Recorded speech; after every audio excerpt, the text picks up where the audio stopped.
కూర్చోండి కూర్చోండి. ఈ ఎస్తేరు గ్రంథ పుస్తకాన్ని మనం 4 భాగాలు చేసుకున్నాం. ఈ 4 భాగాలు ఏమిటంటే మొదటి 2 అధ్యాయాలు, 1, 2 అధ్యాయాలు కలిసి ఒక భాగం, 3వ అధ్యాయము 4, 5, 6, 7 అధ్యాయాల వరకు 2వ భాగం, 8, 9 3వ భాగం, 10వ అధ్యాయము 4వ భాగంగా మనం ఎస్తేరు గ్రంథాన్ని అలాగా విడమర్చుకొని మనం ధ్యానం చేస్తా ఉన్నాం. అయితే 1, 2 అధ్యాయాలు అయిపోయింది. మనం 2వ భాగంలో ఉన్నాం. 2వ భాగంలో 5వ అధ్యాయాన్ని ధ్యానం చేస్తున్నాం. 5వ అధ్యాయము 1 నుండి 8 వచనాల వరకు మనం ధ్యానం చేశాం. దానికి ఎస్తేరు గారి మొదటి విందు. మొదటి విందు అని ఎందుకు అన్నానంటే 2వ విందు కూడా ఉంది కనుక ఎస్తేరు గారి మొదటి విందు అని దానికి మనం హెడ్డింగ్ పెట్టుకున్నాం. ఈ 5వ అధ్యాయము 9వ వచనం దగ్గర నుండి 14వ వచనం వరకు మనం దానికి ఏం హెడ్డింగ్ పెట్టుకుందామంటే మొర్దెకై చావునకు హామాను కుటుంబం పన్నిన కుట్ర. మొర్దెకై యొక్క చావునకు హామాను కుటుంబము పొందిన కుట్ర అని అనుకోండి, పథకం. ఎస్తేరు గ్రంథం 5వ అధ్యాయం 9వ వచనాన్ని చదువుదాం. ఆ దినమందు హామాను సంతోషించి మనోల్లాసము గలవాడై బయలు వెళ్ళి రాజు గుమ్మమునందుండు మొర్దెకై తను చూచియు తను లేచి నిలవకయు కదలకయు ఉన్నందున మొర్దెకై మీద బహుగా కోపగించెను. అయితే హామాను కోపము అణుచుకొని తన ఇంటికి పోయి తన స్నేహితులను తన భార్య అయిన జెరూషాను పిలిచి తనకు కలిగిన గొప్ప ఐశ్వర్యమును గూర్చియు చాలా మంది పిల్లలు తనకుండుట గూర్చియు రాజు తను గణపరిచి రాజు క్రింద నుండి అధిపతుల మీదను సేవకుల మీదను తను ఎలాగున పెద్దవానిగా చేసెనో దాన్ని గూర్చియు వారితో మాట్లాడెను. చాలు. ఈ చదవబడిన వాక్య భాగంలో 9వ వచనం దగ్గర నుండి మనం 14వ వచనం వరకు మనం ఏం పెట్టుకున్నామంటే మొర్దెకై చావునకు హామాను కుటుంబం చేసిన కుట్ర అనే విషయాన్ని మనం హెడ్డింగ్ పెట్టుకున్నాం. ఈ 9వ వచనంలో ఏం రాయబడి ఉందంటే విందు అయిపోయింది. 5వ అధ్యాయం 8వ వచనంలో రాజుగారు మరి హామాను గారు ఎస్తేరు చేసిన విందు పూర్తి చేసుకున్నారు. ఆ విందుకు కూర్చున్నప్పుడు అహష్వేరోషు రాజు అడిగాడు, ఎస్తేరు నీ మనవేంటి, ఎస్తేరు నీ కోరిక ఏంటి అని అహష్వేరోషు రాజుగారు రాణి అని ఎస్తేర్ని అసలు నీ కోరిక ఏంది, భోజనం కోసమే రాజు యొక్క ఆజ్ఞ జారీ చేయబడిందని తెలిసి కూడా రాజ ఆవరణంలోకి ఎవరు ప్రవేశించకూడదనే విషయం కూడా నీకు తెలిసి కూడా నీవు అంత ధైర్యం చేసి వచ్చావంటే ఏదో సమ్యాక్స్, ఏదో సంథింగ్, ఏదో ఉంది. కానీ ఎస్తేరు ఆ విషయాన్ని చెప్పలా. రాజుగారు అర్థం చేసుకున్న రాజుగారు అక్కడ అడిగాడు, అంతఃపురంలో అడిగాడు, భోజనాలకు వచ్చిన తర్వాత కూడా అడిగాడు. అయినా కూడా ఎస్తేరు చెప్పలా. అయ్యా మరలా రేపు నేను విందు చేస్తాను, మరలా విందుకు రండి, ఆ తర్వాత నేను మాట్లాడతాను అని చెప్పింది. విందు అయిపోయింది. ఆ విందు ముగించుకొని హామాను ఇంటికి బయలుదేరాడు. లోపలికి వెళ్ళేటప్పుడు నమస్కారం చేయాలి మొర్దెకై. ప్రజలందరూ వంగి నమస్కారం చేశారు. రాజు యొక్క ఆజ్ఞ అది. మొర్దెకై నమస్కారం చేయలేదు. మరలా విందైపోయి మళ్ళా బయటికి వెళ్ళేటప్పుడు అందరూ నమస్కారం చేస్తున్నారు, కానీ మొర్దెకై నమస్కారం చేయలే. ఎక్కడ లేనంత కోపం వచ్చేసింది ఆయనకి. చాలా బాధ వచ్చింది. ఆ బాధల మొత్తాన్ని, కోపాన్ని మొత్తాన్ని అణుచుకొని ఆయన ఏం చేశాడంటే, చూద్దాం, ముహూర్తం ఆల్రెడీ పెట్టాను కదా, ముందుంది, చెప్పండి, ముందుంది ముసళ్ళ పండగ, నీ వ్యవహారం తీరుస్తాను అని లోపల మనస్సులో అనుకొని హామాను ఇంటికి వెళ్ళిపోయాడు. ఇంటికి వెళ్ళిపోయి తన భార్య అయిన జెరుషాను, అక్కడున్న స్నేహితులను, మరి అక్కడున్న ఆయనకున్న పిల్లలు ఉన్నారు. హామానికి ఎంతమంది పిల్లలు ఉన్నారు? హామానికి 10 మంది పిల్లలు ఉన్నారు. మీరు ఆ ఎస్తేరు గ్రంథం చదివి ఉన్నారు కాబట్టి హామానికి ఎంతమంది పిల్లలు ఉన్నారు?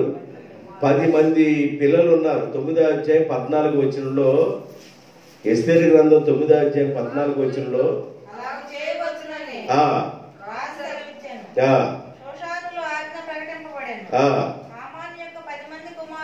హామాను యొక్క 10 మంది కుమారులు. మనం తర్వాత అక్కడికి వెళ్దాం, ఊరి దగ్గరికి వెళ్దాం తర్వాత. హామానికి ఎంతమంది కుమారులు? 10 మంది కుమారులు హామానుకు ఉన్నారు. ఈ కుమారులతోనూ తన భార్యతోనూ తన స్నేహితులతోనూ ఈ సంతోషకరమైన విషయాన్ని పంచుకున్నాడు. రాజ్యంలో 127 సంస్థానాలు గల రాజ్యంలో ఎంతో మంది ప్రముఖులు, గొప్పవాళ్ళు, అధికారులు, ప్రైమ్ మినిస్టర్స్ ఉండగా వాళ్ళందరికంటే రాజుగారు నన్ను హెచ్చించి వాళ్ళ సీటు పావలా భాగంలో ఉంటే నా సీటు తీసుకొని రూపాయి భాగంలో నిలబెట్టాడు. చాలా హై స్టాండర్డ్ గా నన్ను నిలబెట్టారు.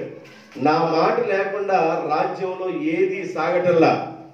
రాజుగారు ఎంతగా ప్రేమించాడంటే, రాజుగారే కాదు, నా మీద రాణి కూడా ఏం కలిగింది? ప్రేమ కలిగింది. నా మీద రాణి కూడా ప్రేమ కలిగి రాజుగారితో పాటు నన్ను కూడా విందుకి ఆహ్వానించింది. ఎంతో మంది అధికారులు ఉండగా వాళ్ళందరి పేర్లు ఎత్తకుండా, రాజా నీతో పాటు హామాను గారిని కూడా విందుకు తీసుకురాని పిలిచింది.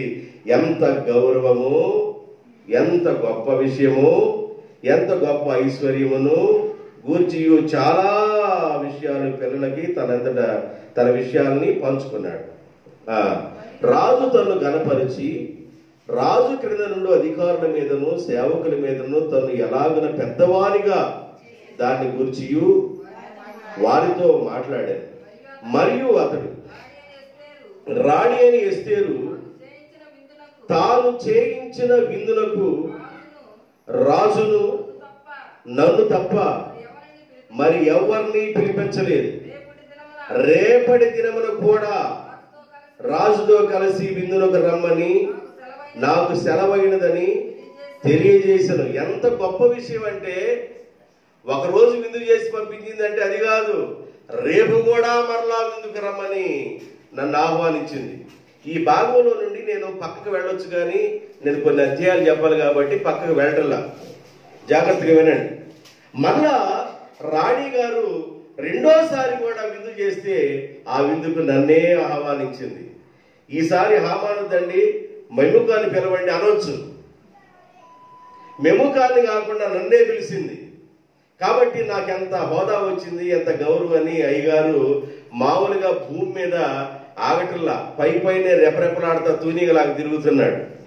అయితే ఇలాంటి పరిస్థితుల్లో ఈ విషయాన్ని సంతోషంగా చెప్పి 13వ వచనంలో అంటాడు, అయితే యూదుడైన మొర్దెకై రాజు గుమ్మమున కూర్చుని ఉండుట నేను చూసినంత కాలము ఆ పదవి అంతట వలన నాకు ప్రయోజనం ఏమీ లేదని అతడు చెప్పగా ఏం చెప్పాడంటే ఆ వాకిట్లో కూర్చొని ఉన్నాడు. యూదుడైన మొర్దెకై ఒకడు కూర్చున్నాడు. ఆయన ఉన్నంత కాలం నాకున్న పదవికి అంత వాల్యూ ఉన్నట్టుగా కనబట్టలేదు అన్నాడు. ఏంటండి, 127 సంస్థానాల మీద అధికారి ఉన్న అహష్వేరోషు రాజు గారు మీ పదవిని ఉన్నతమైన పదవిగా చేసి మీ కుర్చీని అందరి కుర్చీల కంటే పైగా కూర్చోబెట్టి రాజుగారి తర్వాత నువ్వేమన్నట్లుగా రాజ్యం అంతట్లో ప్రకటన చేస్తే ఈ వాకిలి దగ్గర ఆవరణంలో కూర్చున్న మొర్దెకై ఉన్నంత కాలం నా పదవికి అంత పెద్ద వాల్యూ లేదని చెబుతున్నావు, అసలు ఏమి జరిగింది అని తన భార్య అయిన జెరుషా అడిగింది. అతని భార్య అయిన జెరుషాను అతని స్నేహితులందరూ ఎంత జరిగిందా, ఎంత అవమానం జరుగుతుందా, నమస్కారం చేయటం లేదా, అందరూ తల వంచి నమస్కారం చేస్తుంటే ఈ మొర్దెకైన వాడు నమస్కారం చేయటం లేదా, అయితే ఒక పని చేయండి అని భార్య, వారి పిల్లలు, అక్కడున్న స్నేహితులు వీళ్ళందరూ ఏం చేశారంటే 50 మూరల ఎత్తు కలిగిన ఉరికొయ్య చేయించుము. 50 మూరలు, ఒక మూర వచ్చి జాన దాటి అంటే ఒక మూర వచ్చి జానన్నర, 50 మూరలు అంటే 75 అడుగులు, అంటే 75 అడుగుల ఎత్తు కలిగిన ఒక ఉరికొయ్యని తయారు చేయి, పెద్దగా నిలబెట్టు. చదువమ్మా. రేపు నీవు రాజుతో మనవి చేయము, తరువాత నీవు సంతోషముగా రాజుతో కూడా విందునకు పోవుదువు అని అతనితో చెప్పిరి. ఈ సంగతి హామానుకు యుక్తముగా కనబడినందున అతడు ఉరికొయ్య ఒకటి సిద్ధము ఆ రాత్రే చేయించెను. తెల్లారి విందుకి వెళ్ళాలి కదా, మళ్ళా విందుకి వెళ్ళాలి కదా. ఆ రాత్రి చాలా బిజీ షెడ్యూల్లో ఉన్నాడు. తన భార్య, తన పిల్లలు, తన స్నేహితులు ఏమన్నారంటే, నీకు నమస్కారం చేయబోతున్న ఆ ఒక్క మొర్దెకై ఏరేసే భీములో మట్టిగడ్డ నేరినట్లుగా ఏరేసే, మొక్కను తుంచినట్లుగా తుంచేయి, గొడ్డలతో చెట్టు నరికేసినట్లుగా నరికేయి, తుంచేయి అన్నాడు. హామాను తుంచడం నాకెంత పని అనుకున్నాడు, మొర్దెకైని తుంచడం నాకెంత పని అనుకున్నాడు హామాను. అయితే ఎంత ఉరికొయ్యి ఎందుకు తయారు చేయాలి? ఆ దినాల్లో ఉరి ఎలా తీశారో మీకు చెప్పాను ఇంతకుముందు పాఠాల్లో. ఆ దినాల్లో ఉరి ఎలా తీశారంటే, నడుము అంటే ఆ ఉన్న ఇంటికున్న ఆ మధ్యలో ఉన్న దోలమని చూసావా, దాన్ని నిలబెట్టి దాన్ని గుడి తీసేవాడు, ఆ ఇంటిని పెట్టకుప్పంగా చేసేవాడని మీకు చెప్పాను. అలాగ పెద్ద దూలాన్ని నిలబెట్టాడు. అది ఎంత ఉందంటే 75 అడుగులు ఎత్తు. మూరల్లో చూస్తే ఎన్ని మూరలు? 50 మూరల ఎత్తు కలిగిన ఆ పెద్ద దూలాన్ని నిలబెట్టి దానికి చక్కగా ఉరి తీయడానికి అనుకూలంగా ఆ పొయ్యిని ఏర్పాటు చేశాడు. ఆ రాత్రి చాలా బిజీ షెడ్యూల్లో ఉన్నాడు. తెల్లారి ఎక్కడికి వెళ్ళాలి?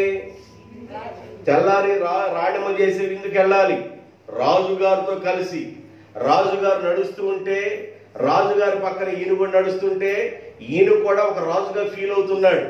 ఎందుకు ఫీల్ అవుతున్నాడంటే, రాజుకు చెప్పకుండా అంతకుముందే ఎన్నో పనులు చేశాడు.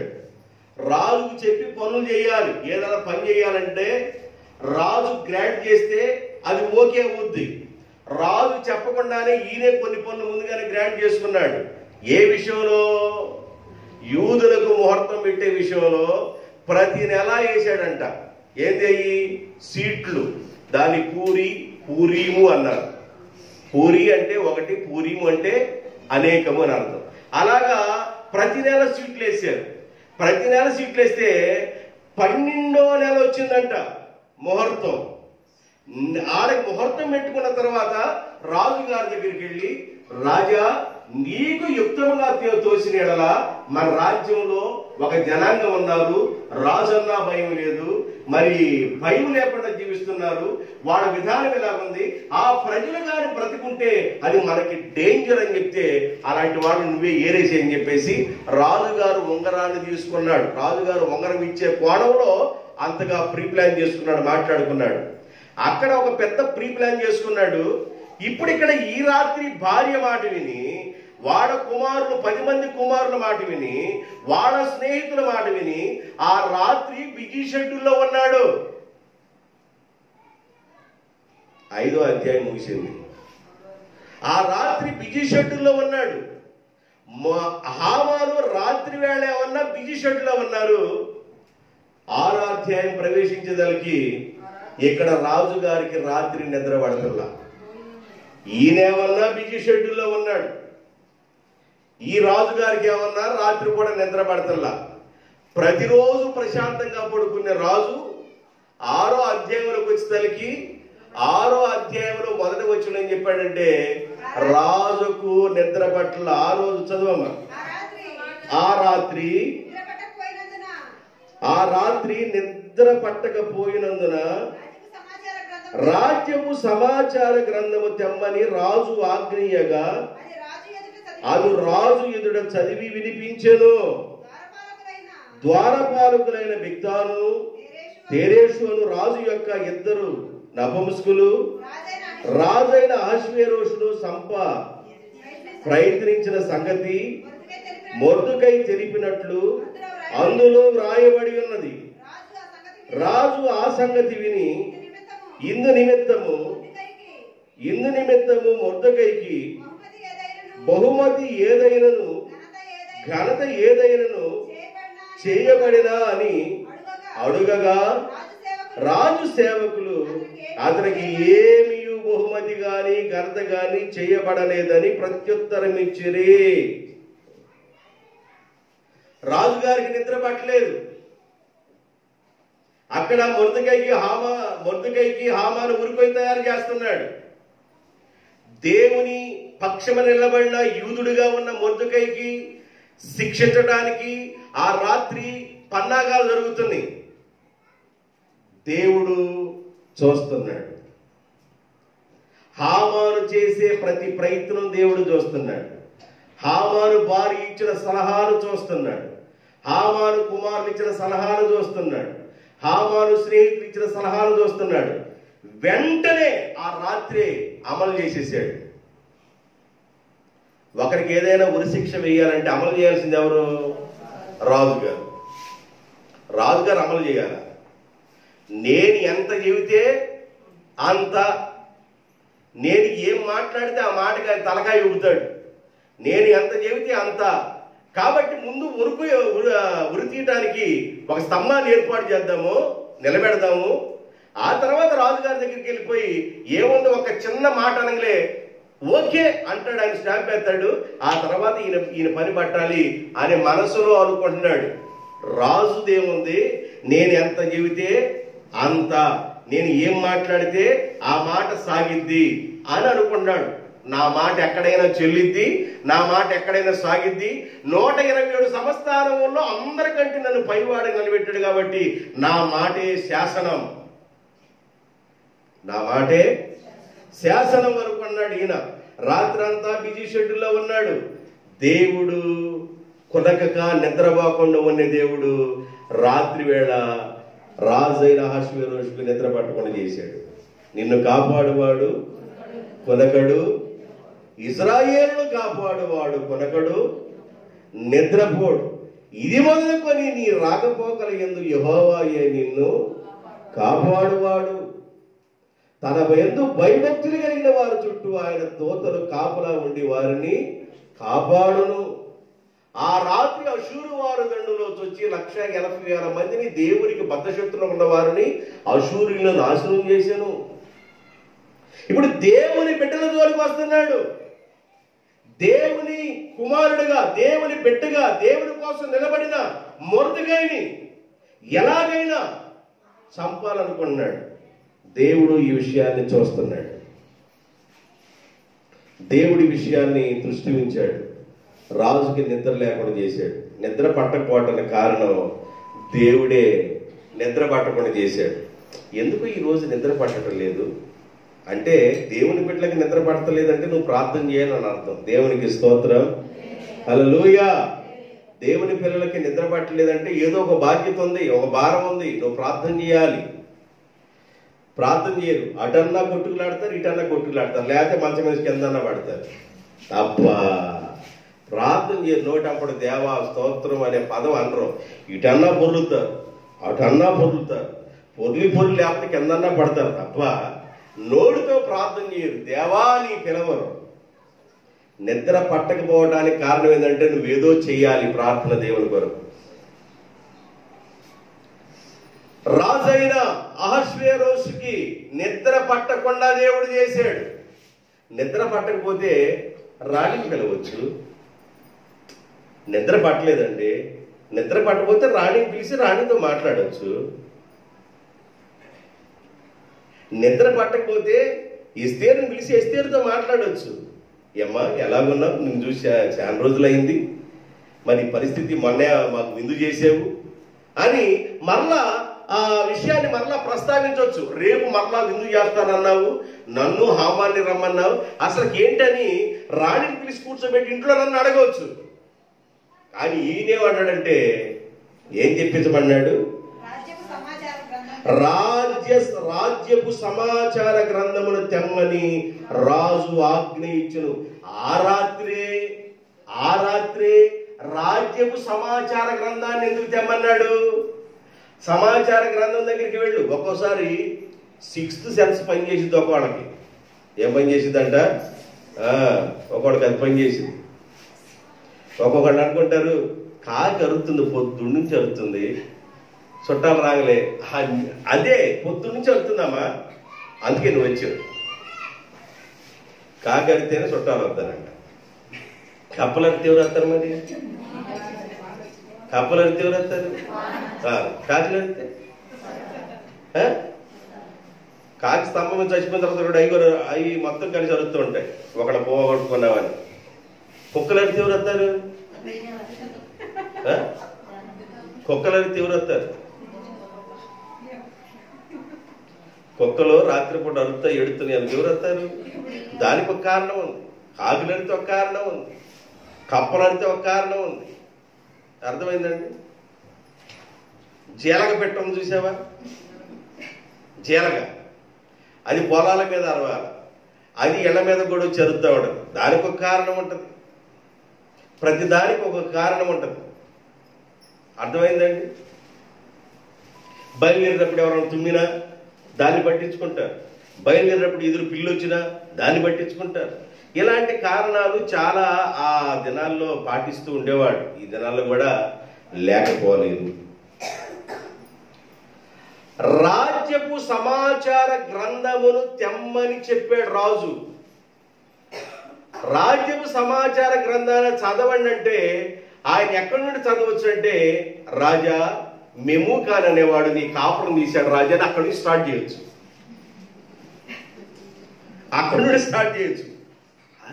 అదే ఆయన మళ్ళీ బీపీ వస్తేమోనని ఆ సమాచార గ్రంథం తీంగ్లే ఎక్కడొచ్చిందంటే అహష్వేరోషు రాజు యొక్క ప్రాణాన్ని కాపాడిన మొర్దెకై అనే భాగం వచ్చిందండి. ఆ భాగం చదివారు. అసలు తీంగ్లే. కొంతమంది కూడా బైబిల్ వెళ్ళేటప్పుడు ఎక్కడికో వెళ్ళేటప్పుడు ఇట్లా చూసి తండ్రి ప్రభా బయటకు వెళ్ళిపోతున్నాను ఆయన, నీకు వందనాలు తండ్రి అని ఎడ చేస్తారు. కన్ను ఆడపడితే అక్కడ నీవు త్వరగా వెళ్ళుము అని వచ్చిందండి. మరి త్వరగా వెళ్ళమని వచ్చిందని నువ్వు లేట్ చేయకుండా త్వరగా వెళ్ళమని వచ్చిందంట.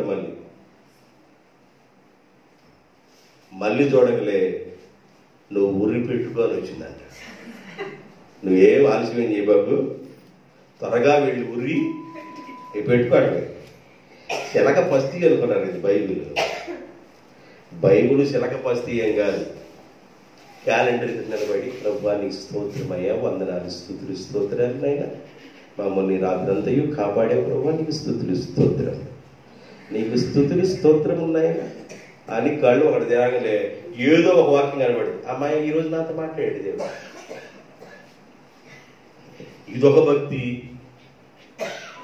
మనుషులు మామూలుగా ఒక్కొక్క టైపులో ఉన్నారు. దేవునితో కలిసి ఎలాగా ఆ ఆ విధానాన్ని దేవునితో కమిట్మెంట్ అవ్వటం, దేవుని యొక్క దర్శనం చూడటం, దేవుని విధానంలోకి వెళ్ళటం అసలు అదేం లేదు. అన్ని పై పై జిలుగులు మెరుపులు తప్ప భక్తిలోకి లోపలికి రావట్లా. లోపలికి వస్తే కదా అలలు ఉండవు, బయటే అలలన్నీ. అర్థమవుతుందా? మన సమాచార గ్రంథాన్ని చదవండి తీయంగులు ఏమొచ్చిందంటే, రాజుగారికి ఎవరెవరు మరి టెండర్ పెట్టారో వాళ్ళు కనబడ్డారంట. బిక్తాను, తెరేషు అను రాజు యొక్క ఇద్దరు నపుంసకులు రాజైన అహష్వేరోషును ప్రయత్నించిన సంగతి మొర్దెకై తెలిపినట్లు అందులో రాయబడి ఉండెను. రాజు సంగతి విని ఇందు నిమిత్తం మొర్దెకైకి బహుమతి ఏదైనను ఘనత ఏదైనను చెందిందా అని అడగగా రాజు సేవకులు అతనికి ఏమీ చేయబడలేదని ప్రత్యుత్తరం ఇచ్చిరి. రాజు సేవకులు ఏమి చేయబడలేదని ప్రత్యుత్తరం ఇచ్చిరి అని వీళ్ళు మాట్లాడకంలే, అదిగో ఆ బయట 5 శబ్దం వినపడుతుంది చూడండి అన్నాడు. ఈయన ఆడ మాట ఏంట ఏమన్నాడంటే, ఆ బయట ఏదో శబ్దం వినపడుతుంది చూడండి అన్నాడు. రాజు చెప్పాడు కాబట్టి వీళ్ళు చూస్తారు. ఈ గ్రంథం చదివేటప్పుడు కానీ బయట శబ్దం వస్తున్నట్లుగా అక్కడ ఉన్నవాడు ఎవరో బయట శబ్దం చేస్తున్నారు రాజు అంటే ముందు ఈయన లేపేయంటారు అనేవాడు. ఆయన శబ్దం వచ్చే సంగతి కూడా రాజు చెప్పాలా, మనుషులు చెప్పకూడదు, అక్కడ ఉన్న వాళ్ళు చెప్పకూడదు, కాపుగుండి సైలెంట్గా వినాలా. ఈయన అన్నాడు ఈ సంగతులు అయిపోయిన తర్వాత అక్కడ ఏదో శబ్దం వస్తుంది చూడండి అన్నాడు. ఆ ఏం శబ్దం వచ్చిందంట? అప్పుడు రాజు చెబుతున్నాడు 6:4 వచనంలో, అప్పుడు ఆవరణంలో ఎవరో ఉన్నారని రాజు చెప్పెను. ఈ గ్రంథాన్ని చదువుతూ ఈ మాట్లాడుకునే సమయంలో ఆవరణంలో ఏదో శబ్దం వచ్చింది. ఆ శబ్దం వచ్చినప్పుడు రాజుగారు అన్నారు ఆవరణంలో ఎవరో ఉన్నారని రాజు చెప్పెను. అప్పటికి హామాను తాను చేయించిన ఉరి కొయ్యి మీద మొర్దెకైని ఉరి తీయింప సెలవిమ్మని రాజుతో మనవి చేయుటకై రాజనగర యొక్కయు ఆవరణంలోనికి వచ్చియుండెను. ఈయన శబ్దం ఏంది? హామాను శబ్దం.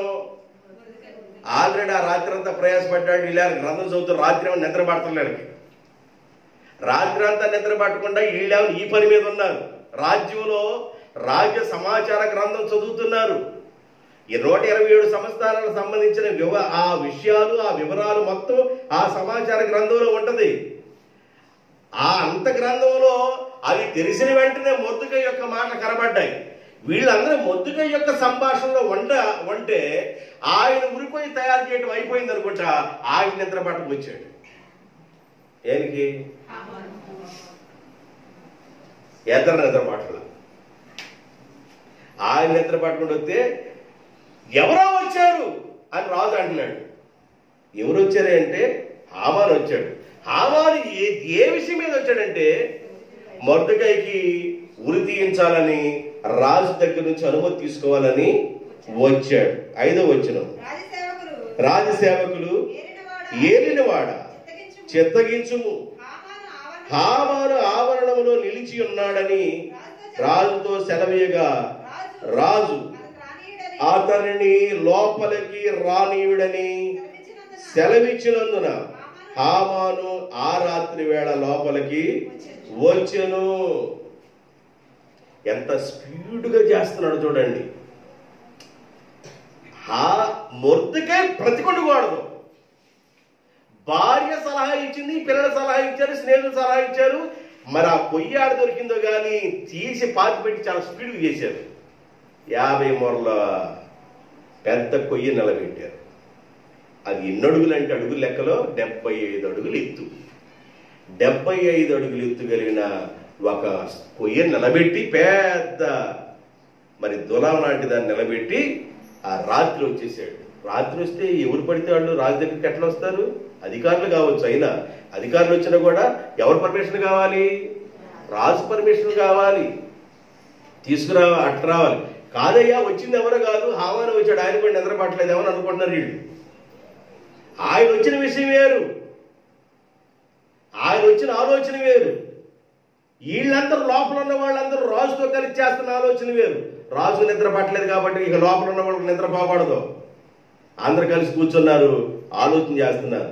నన్ను చంపాలని ప్రయత్నం చేసిన తేరేషు, బిక్తాను, వీళ్ళిద్దరికి మరి ఉరి తీయించాము.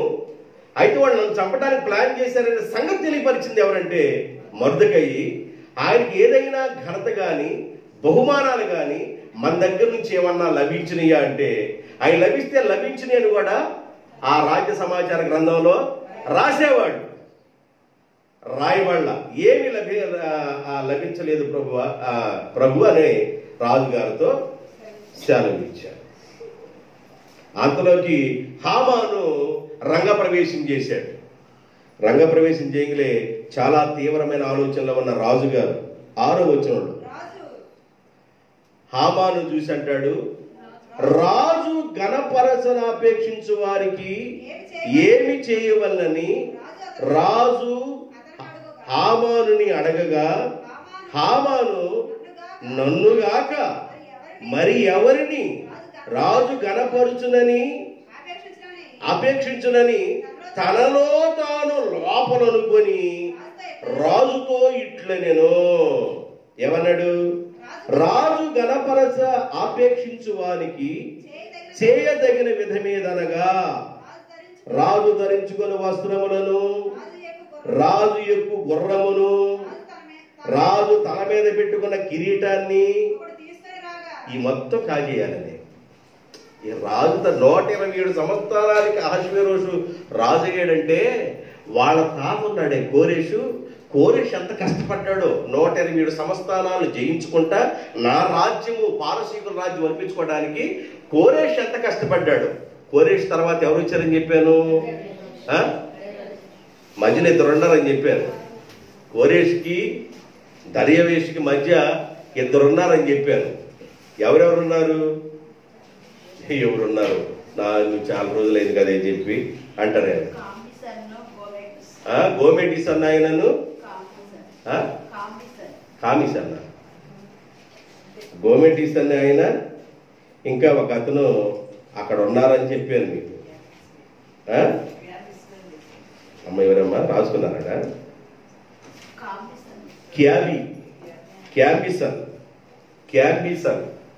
క్యాంబిసన్నకి మరొక పేరు ఉంది, అహష్వేరోషు అని చెప్పారు.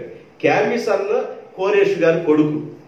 ఆయన మరొక పేరు ఏముందంటే అహష్వేరోషు అని ఉంది. క్యాంబిసన్ను ఆయన తర్వాత చనిపోయిన తర్వాత గోమెటిస్ అనేవాడు వచ్చాడు. మేము కూడా ఆ గోత్రానికి సంబంధించిన వాడు కదా నాయన, మేము కూడా దీన్ని ఆక్రమించుకోవచ్చు అని వచ్చాడు. ఆయన్ని ఓడబెరికి పక్కన కూర్చోబెట్టారు. ఆ తర్వాత ఎవరు వచ్చారంటే కోరేషు యొక్క అల్లుడుగా ఉన్న దర్యావేషు వచ్చాడు. ఈ దర్యావేషు కుమారుడు అహష్వేరోషు రాజు.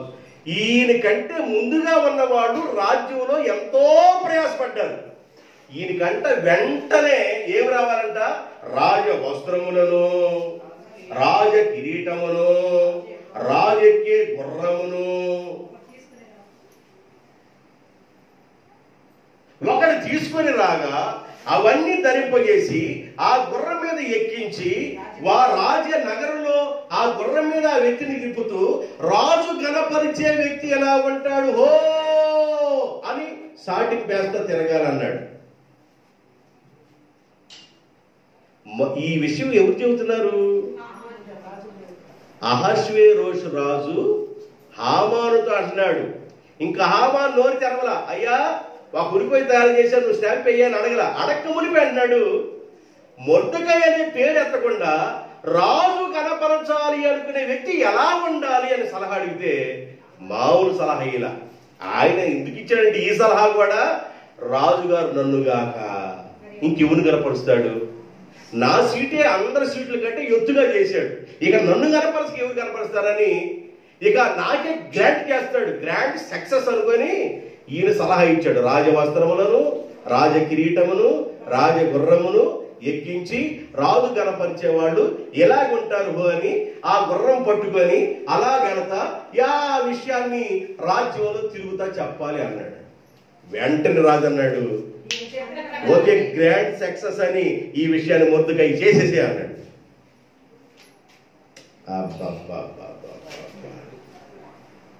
ఆశ దోశ అప్పడం, అమ్మో, ఆశ దోశ అప్పడం వడ. ఏమైందో చూడు ఇప్పుడు. ఎన్నో వచ్చిన 11వ వచనంలోకి రండి. ఆ ప్రకారమే హామాను ఆ వస్త్రములను ఆ గుర్రమును తీసుకొని మొర్దెకైకి, ఆ వస్త్రం తరుగుతున్నప్పుడు మొర్దెకై ఎట్ట చూసి ఉంటాడంట హామానికి వెళ్ళి. ఒకసారి మీరు అక్కడికి వెళ్ళండి. తలొచ్చి నీకు నమస్కారం చేయలేదని నీవు యూదులందరినీ పిల్లలతో సహా లేకుండా చేస్తానని శాసనం తయారు చేయించి 120 సంవత్సరాలు పంపుతా. చూశాడేట. తొడుగు తొడుగు జాగ్రత్తగా తొడుగు, గుండీలు కూడా జాగ్రత్త పెట్టు. అవడానికి ఇవ్వడానికి పెట్టమ్మా, గుండీలు జాగ్రత్తగా పెట్టు. చూస్తున్నాడు. రాజవస్త్రం తొడిగించి ఆ గుర్రం మీద స్టూలే. అక్కడ గుర్రం ఎక్కాలంటే సామాన్య స్టూలే. చిత్తం ప్రభు అంటున్నాడు. ఇక స్టూలే అక్కడ. స్టూల్ మీద వేసి ఎగరబోతున్నప్పుడు కొంచెం నెట్టు కూర్చోబెట్టారు. గుర్రం మీద కూర్చున్నాడు. ఇదంతా ఎవరు చేస్తున్నారు? హామాన్ ఏం చేస్తున్నాడు? ఈయన అనుకున్నాడు, ఒక అధికారిని ఏర్పాటు చేయ్యా, ఆడికి ఒక ఉద్యోగం ఇచ్చి ఇట్ట ఊరేగించడానికి ఒకరిని ఏర్పాటు చేయ అన్నాడు. ఇక బిల్లు కాంట్రాక్ట్ వెంటనే శాంక్షన్ చేయడమే, ఏమీ లేదు. ఒక మొత్తం రాజుగారంటే ఇక అయిపోయినట్టే. అట్లా ఊరేగించడానికి ఒకరికి జాబ్ ఇయ్యా అన్నాడు. ఊరేగించడానికి కూడా ఆజాబెందుకు నువ్వే చెయ్యి అన్నాడు ఈయన. ఎక్కాడు గుర్రం. గుర్రం ఎక్కాడు, రాజవస్త్రాలు వేసుకున్నాడు, రాజు కిరీటం పెట్టాడు, రాజుగారి గుర్రమే ఎక్కాడు. ఏ గుర్రం ఎక్కాడు? రాజుగారి గుర్రమే ఎక్కాడు. గుర్రం ఎక్కిన తర్వాత ఇక బాధ. ఇప్పుడు పైన ఎవరున్నారు? కింద ఎవరున్నారు? పైన ఎవరు అరుతున్నారు, కింద ఎవరు అరుతున్నారు? పైన అరవట్లా, అంత సైలెంట్ గా ఉంది, కింద వైలెంట్ గా ఉంది. ఆయన మౌనంగా ఉన్నాడు. ఈయన కేకలేయడం ప్రారంభించాడు. ఏమని కేకలేస్తున్నాడంటే, రాజు కనపరచాలనుకున్నవాడు ఎలాగుంటాడు హో అని అంటున్నాడు. రే, తిరిగేది హామానేనా? మనం నమస్కారం చేయవలసింది హామానుక, కుర్ర మీద కూర్చున్నవాడుక అని జనాలకు మైండ్ పోతుంది. ఎందుకంటే హామాన్ అతనికి ఎట్లా వచ్చాడు తెలుసా? ఇప్పుడు ఆ నడక నేనేం చూపించాలి.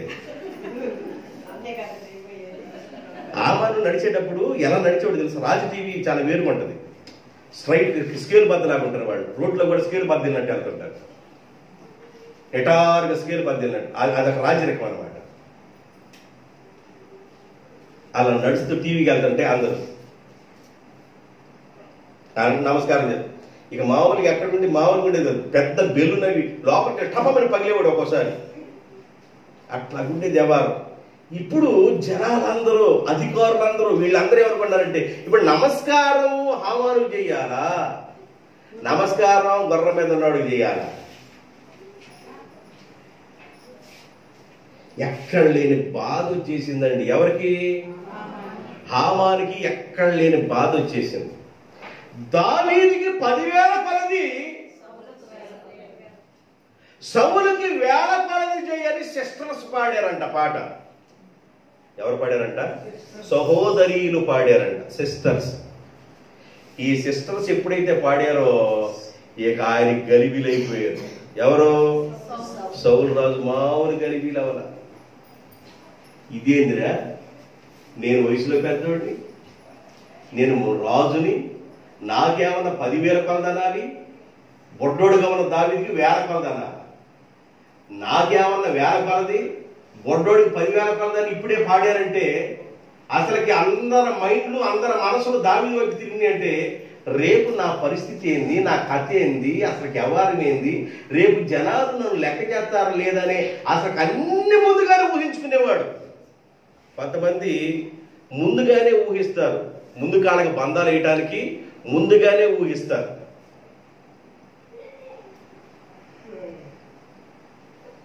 మార్కెట్కి వెళ్ళాడంట. మార్కెట్కి వెళ్ళి ఏదో ఒక చిన్న కథ ఉంది. కోడిగుడ్డు ఒకటి కొన్నాడంట. మార్కెట్కి వెళ్ళి ఏం కొన్నాడు?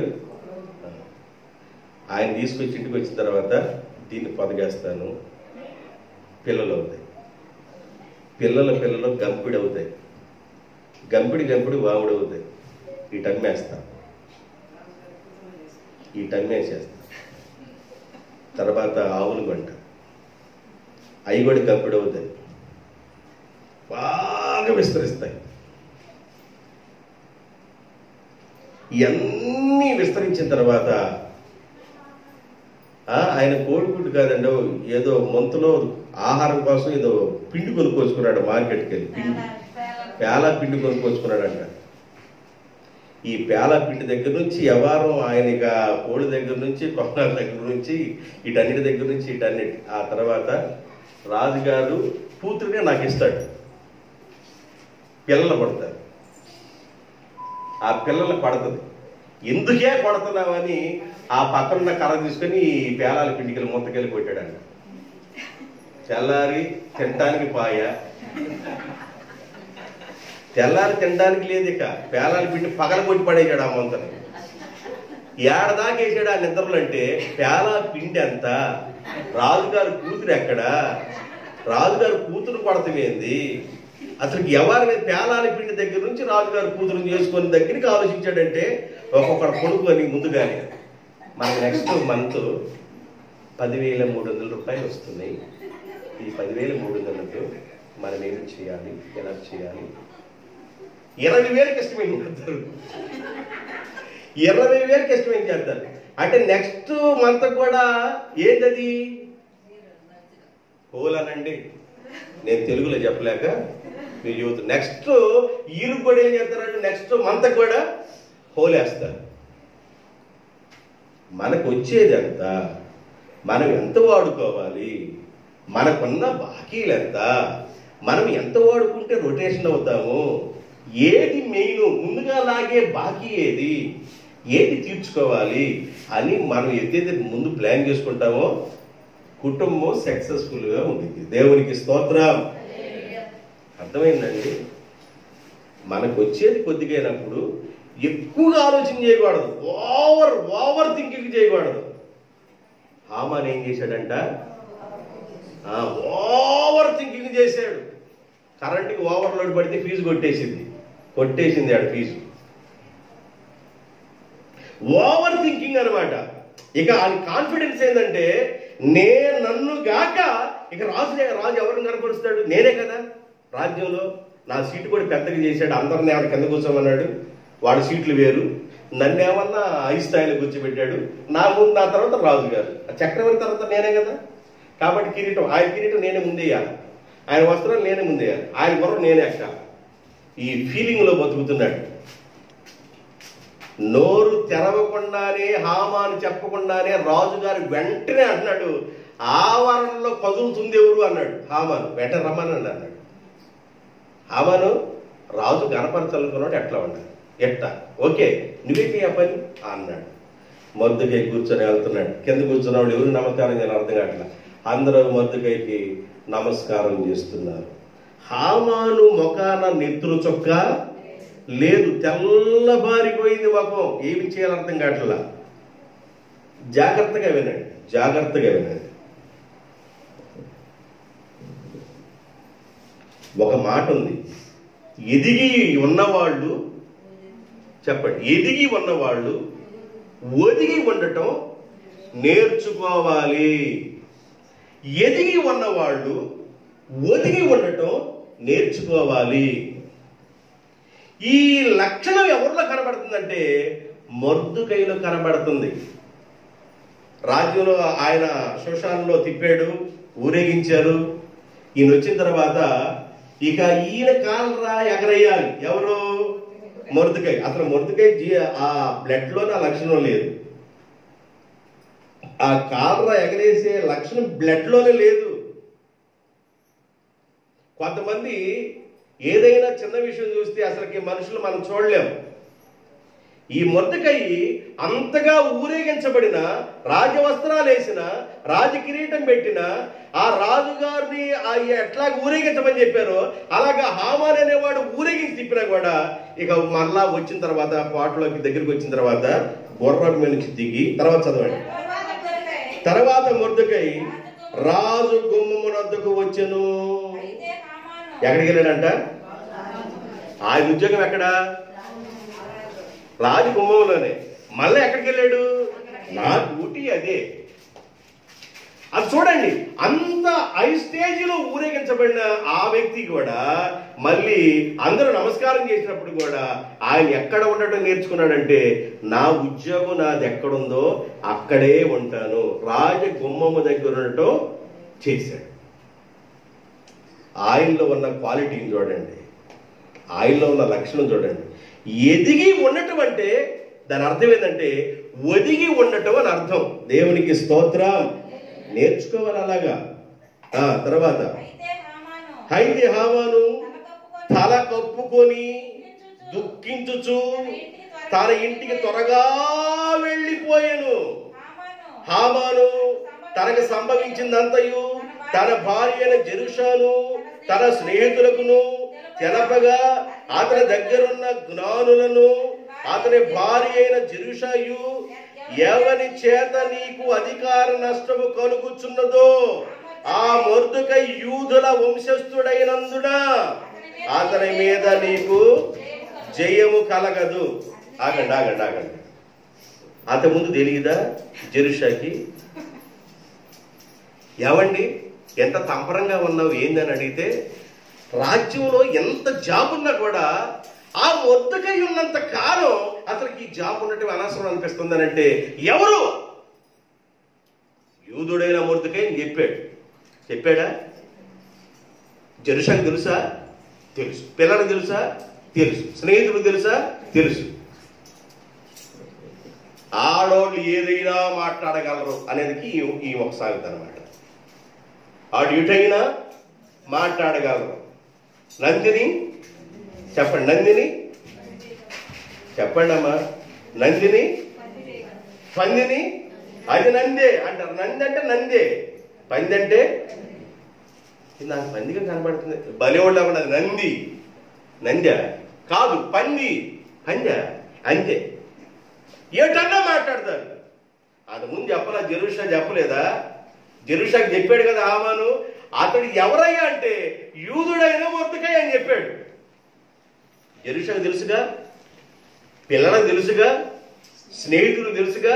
ఆ రాత్రి వేడిగా అన్నారు, ఆ ఒక్కడిగా లేపేసేంత బాగుండదని రాత్రే 50 మూరల ఎత్తు, 75 అడుగుల ఎత్తు కలిగిన ఒక కొయ్యి నిలబెట్టారు.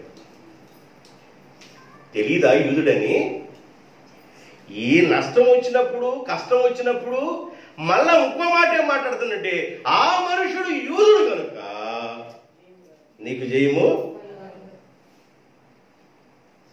ఇప్పుడు హామాను ఒక్క నిమిషం ఆగి, ఉరిపోయి తయారు చేయటానికి కారకురాలు ఎవరే? ఏమే జెరుషా, నువ్వేగా నన్ను ప్రోత్సహించింది. రే పెద్దోడా, రే ఆఖరోడా, ఇటు రండి. మీరందరూ ఏమన్నారా?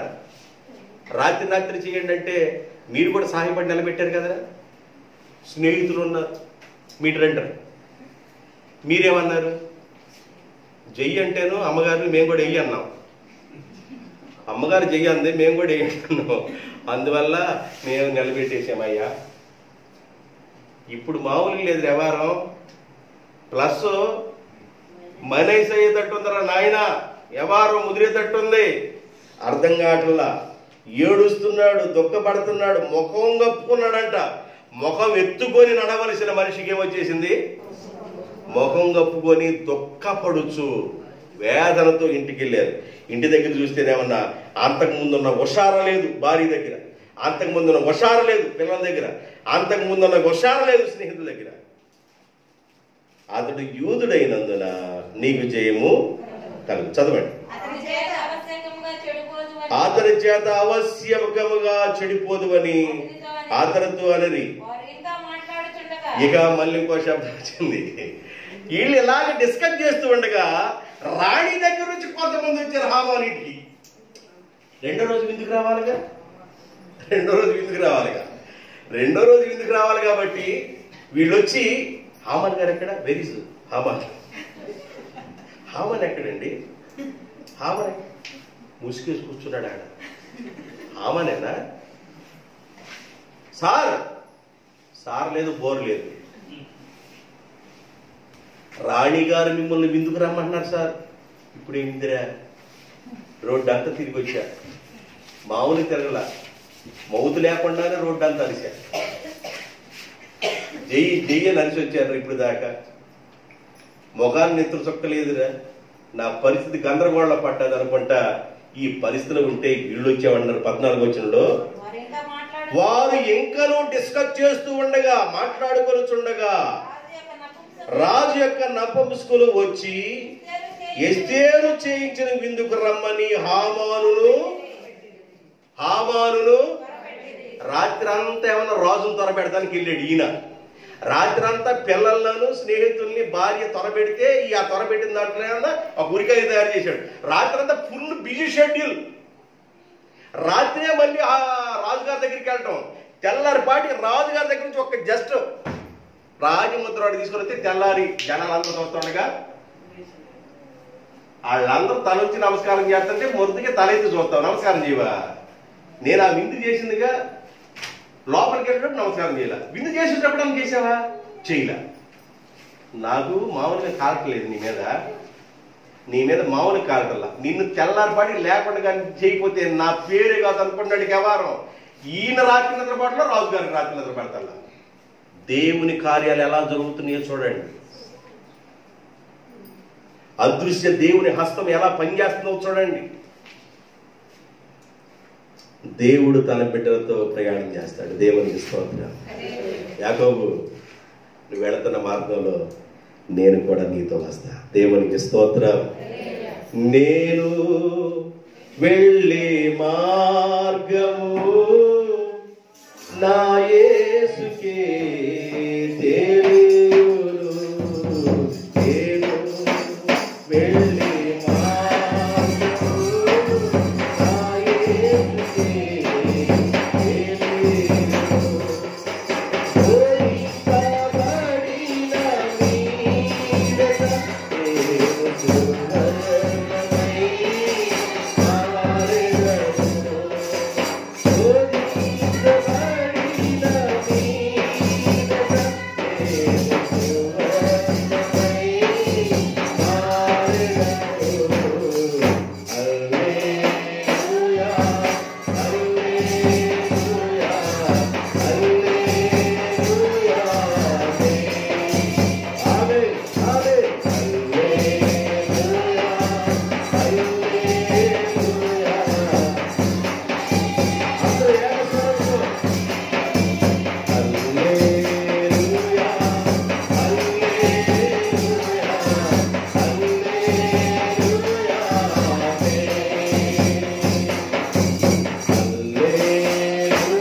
ఏమి చేయాలో అర్థం కావట్లా, దరిద్రుడిలా దిక్కు తూయని పరిస్థితి అయిపోయింది. ముఖం కప్పుకొని ఏడుస్తున్నాడు.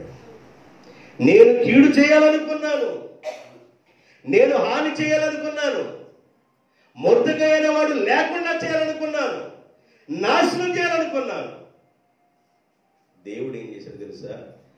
ఎవడు గుంట త్రువునో ఆ త్రువిన గుంటలో వాడే పడును. ఎవడికి కీడు చేయాలనుకుంటున్నాడో ఆ కీడు ఆయన నెత్తి మీదకే వచ్చేసింది.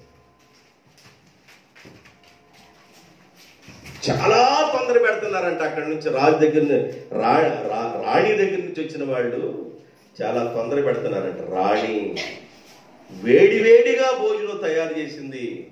పొగలు ఆరకమునిపే, చల్లారకమునిపే, నోరు కాలుతూ ఉండగానే ఫ్రెష్గా కావలసిన ముక్కలు, కావలసిన ద్రాక్షరసం త్వరగా రమ్మంటుంది రాణిమ్మ గారు. ఇంకేం వచ్చాను నేను అనే ఫీలింగ్లోకి వెళ్ళిపోయాడు. తర్వాత భాగం మనం రేపు చెప్పుకుందాం. ఈ మాటల ద్వారా ప్రభు మిమ్మల్ని దీవించిన గాక. తల్లొచ్చండి, ప్రార్థన.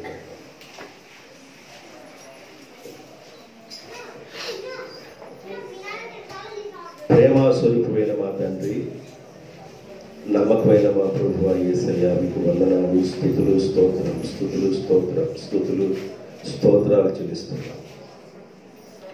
మీ సన్నిధిలో ప్రార్థన చేస్తున్నాం నాయన. మిమ్మలను సేవించేవాళ్ళు, పూజించేవాళ్ళు, ఆరాధించేవారు తండ్రి మీ సన్నిధానంలో మీ బిడ్డలు ఉండగా మీ కృప చొప్పున జ్ఞాపకం చేసుకోమని ప్రార్థన చేస్తున్నాను. మిమ్మల్ని ఆరాధించే బిడ్డలను ఎన్నడూ చేయబడని దేవుడుగా ఉన్నందుకు స్తోత్రాలయ్యా. మిమ్మల్ని ఆరాధించే బిడ్డలను ఎన్నడూ చేయి విడవకుండా ఉన్నందుకు స్తోత్రాలయ్యా. మీ యందు భయభక్తులు కలిగిన వారిని మీరు చేయి విడవని దేవుడు ఉన్నందుకు స్తోత్రమయ్యా. అయ్యా, ఎవరు దీనులై నలిగిన హృదయం కలిగిన వారై మీ పాదాల దగ్గర ఉంటారో వారి మీదే నా దృష్టి ఉంచుతానని వాగ్దానం చేసిన గొప్ప దేవా మీకు స్తోత్రం. మొర్దెకై మీ పాదాల దగ్గర ఒదిగి ఉన్నాడు నాయన. వారి మీద మీ దృష్టి ఉంచి మీరు ఇంతవరకు చేసిన కార్యాన్ని బట్టి వలన తర్వాత పాఠంలోకి మేము వెళ్ళబోతున్నాం. మమ్మల్ని సిద్ధపరచండి, మీ కృపనిచ్చి నడిపించమని చేరున్న బిడ్డలందరినీ దీవించమని యేసునందు అడుగుతున్నాను తండ్రి, ఆమేన్. మంచిది. మరి